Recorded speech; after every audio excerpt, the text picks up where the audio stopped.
अगर डिलिस्टिंग होने से क्या हानि है, तो इके पहले हम इनके बीच में चर्चा होना चाहिए। ये जो आदिवासी है इन लोग हिंदू नहीं है, इसलिए हमारी संख्या कम दे करके निराश नहीं होना। मेरा कहने का मतलब वही हुआ है ना। हम जितने भी हैं चिराग का काम कर सकते हैं। चिराग कोई भी नाम से पुकारे, चाहे प्रकृति की शक्ति जो उसको हम बोले, सिंगोंगा बोले, सरना बाबू बोले, ईश्वर बोले, कुछ भी हो। आज हम इनके जो बैठक है, विशेष बैठक, ये 4 तारीख के जो प्रोग्राम है, तो एक्चुअल में 4 तारीख के जो प्रोग्राम है उकर में आदिवासी एकता रैली के नाम पे उकर रखा हुआ है। तो बाहर करे कर मतलब है कि आदिवासी के जे भी फायदा है उके उकर से वंचित करना। तो अगर हम इस डीलिस्टिंग के विषय में हम अभी अगर चर्चा करबे, डीलिस्टिंग क्या है और अगर डीलिस्टिंग होने से क्या हानि है, तो इके पहले हम इनके बीच में चर्चा होना चाहिए। तो सबसे पहले हम इन चर्चा कर दी कि डीलिस्टिंग क्या है, बता दी उनका हानि क्या है। डीलिस्टिंग के सबसे बड़ा हानि है कि भाई के भाई से बंटवारा होना, भाई के भाई से अलग करना। आदिवासी ही हम इन आदिवासी के होए के नाते हम इनके संविधान में बहुत सारा अधिकार हम इनके बीच में देवल जाए।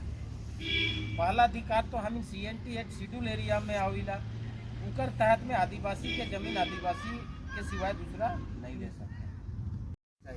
लेकिन वो पैसा के आदिवासी के बीच में नहीं खर्चा करके वो सरकारी के जो उस समय के मंत्री रहे ना, सरकार रहे ना, वो विभिन्न जगह खर्चा कर रहे ना। हम इनके उदाहरण नहीं है जे तुम अभी HSC के अंदर में स्मार्ट सिटी बन है, वो स्मार्ट सिटी आदिवासी सब प्लान के पैसा के वहाँ खर्चा कर, जबकि हम के आदिवासी के बीच में करता है।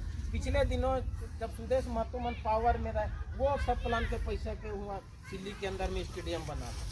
अभी तो इन खेल गांव के अंदर में जितना बनल है स्टेडियम और सब बना, सब आदिवासी सब प्लान के पैसा।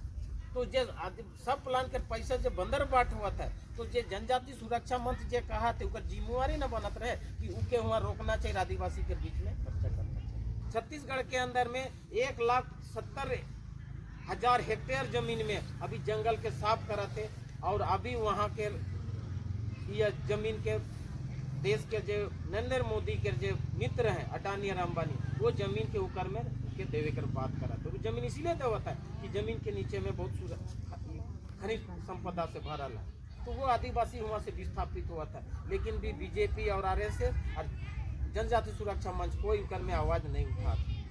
अभी तो हम पिछले दिनों कर छत्तीसगढ़ के अंदर में हम घटना देखीला कि छत्तीसगढ़ के में जे आदिवासी जे क्रिश्चियन है वो अपन जमीन में वो दफनात रहे, लेकिन उस मुर्दा के उखड़ाए क्योंकि दूसरा जगह गड़वाला है, और वो कौन करलक? RSS और बीजेपी। हम लोग पहले जैसे थे, कोई नहीं जानते थे कि ये ईसाई है, ये सरना है।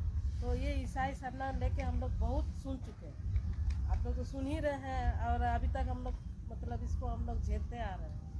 तो कुछ ऐसे लोग भी होते हैं कि इसको फूट डालने वाला काम को कर रहे हैं।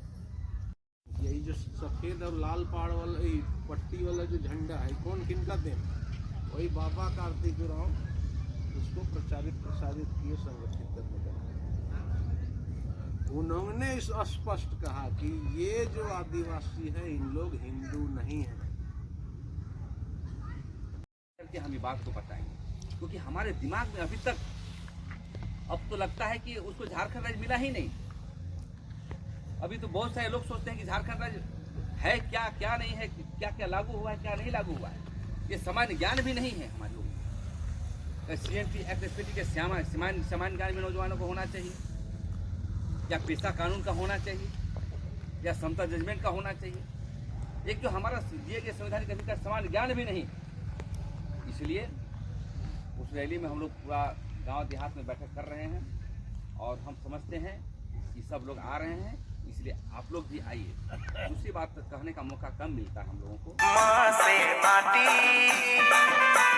माँ से माँ, जीवन से भी बढ़ के